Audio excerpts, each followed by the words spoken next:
Hi, it's Mike from Custom Cruisers. Okay, truing stand and crankshafts. Okay, this is a proper job.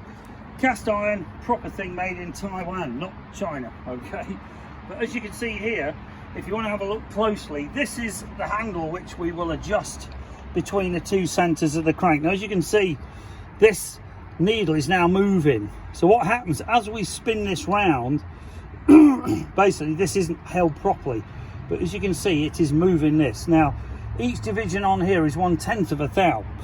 Okay, so you started off in the middle, and then when you actually spin this, as you can see, this crank actually hasn't got the other end on. We've just loosely assembled it to show you, but there's no center on this end which would normally fit on here.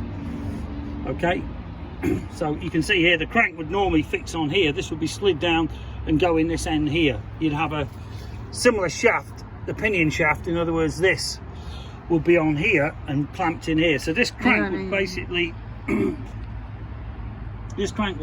spin between the two centers, and as you spun it round, if you have a look, can you see the run out is whatever that says. Now, normally this would have to be a bit awkward because this thing isn't really set up for this, but normally the crank run out would be within, on a twin cam, 3 thou for gear drive, etc., you know, on your pinion shaft or whatever, and on an Evo you can get them down to about 1/2 thou, which is 5/10. So on an Evo it'd be 1/2 tenth.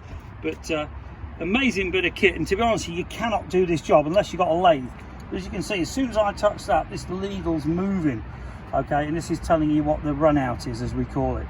And you basically get the flywheels, there's special presses and various ways. Some people just hit them, believe it or not, with a lump hammer, undo the nut and adjust them. But the idea is you get this one here, and there's another one, as you can see here on this side, that would then be on the pinion shaft, as they call it, this side, which does all your timing and your cams.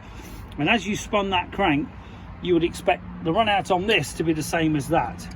Then you know it's true. You can also measure your flywheel run out, okay, which basically with this, you would put this on here, okay, and then this would tell you if this and this are in line, because this one here will go on here. Obviously these are not even assembled, but that goes on there, and you would check that these both run the same. Otherwise you could have this flywheel exaggerated, is quite good here. You can see this is miles out to this, so your bike would shake like hell, and you'd wreck your engine basically.